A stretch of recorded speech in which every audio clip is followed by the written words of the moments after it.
Caríssimos, aqui que vos fala é o professor Marcão com mais um Marcão na História, o resumão do Marcão, pedindo o seu like e a sua inscrição no canal, que é muito importante para o crescimento desse canal voltado para a história, que é muito importante, né? A história é a memória de um povo que não pode ser esquecida.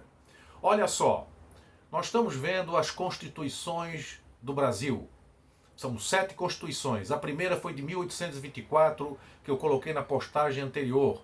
Constituição outorgada por Dom Pedro I, imposta por ele, tendo suas próprias características. Agora nós vamos ver a Constituição republicana, a primeira Constituição republicana. A Constituição de Dom Pedro I ficou pronta em 1824. Nós temos agora a primeira Constituição republicana de 1891.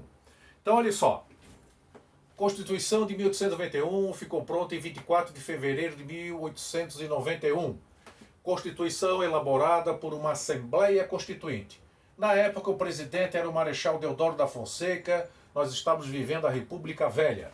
A República Velha, também chamada de Primeira República, vai de 1889 até 1930. 1930 tem a Revolução com Getúlio Vargas e entramos num outro contexto histórico. Constituição de 1891, promulgada, quer dizer que foi votada pela Assembleia Constituinte, que elaborou a Constituição, a Assembleia composta por deputados e senadores. O Brasil torna-se uma república federativa, agora nós somos uma federação com estados-membros.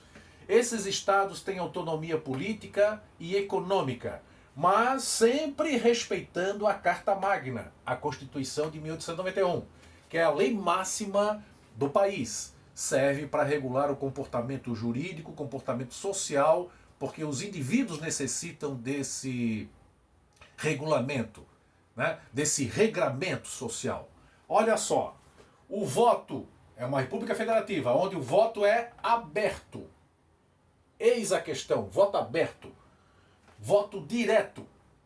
Você, na verdade, vai ter que declarar em quem você vota. E tem um porém.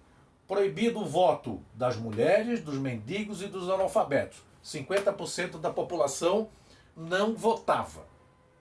O voto aberto traz um problema. Surge o voto de cabresto. Os coronéis.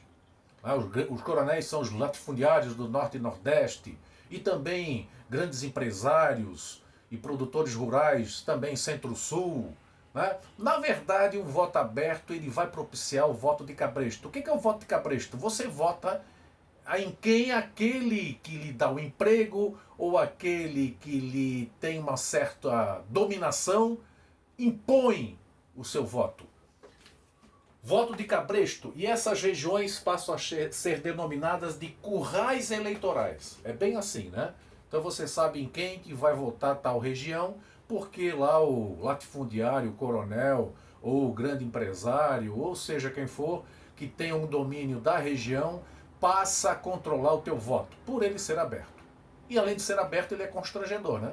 Você não tem como não votar no candidato que lhe é imposto. Os poderes, divisão dos poderes, executivo, legislativo e judiciário. Tem que existir autonomia entre os poderes. Palavrinha mágica, autonomia. Quer dizer o seguinte, um poder não pode intervir no outro. O legislativo não pode intervir no executivo. O judiciário não pode intervir no legislativo e no executivo. E assim sucessivamente. Isso é inconstitucional. Já estava estabelecido na Constituição de 1891.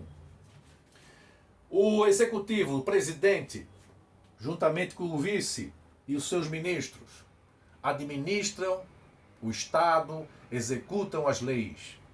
O legislativo propõe leis. São os deputados e senadores.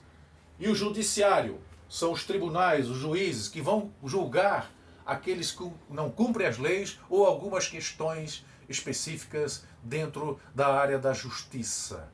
Essas são as características da Constituição de 1891.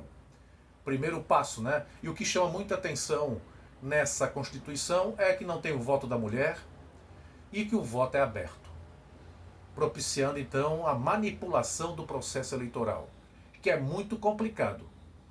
a partir do momento que o eleitor se torna um indivíduo constrangido. Ele não vota secretamente. Mas isso nós veremos, essa questão do voto secreto, um pouco mais à frente. Caríssimos, esse é o resumão do Marcão, as constituições do Brasil. Estamos então na segunda Constituição. A primeira foi monárquica, né, período da monarquia, e essa agora é a primeira Constituição republicana. Lembrando que eu preciso do seu like e a sua inscrição no canal para motivar esse que vos fala e para continuarmos fazendo esse trabalho, para que o passado não seja esquecido, porque nós temos sempre que relacionar o passado com o presente para termos um progresso social, termos um futuro.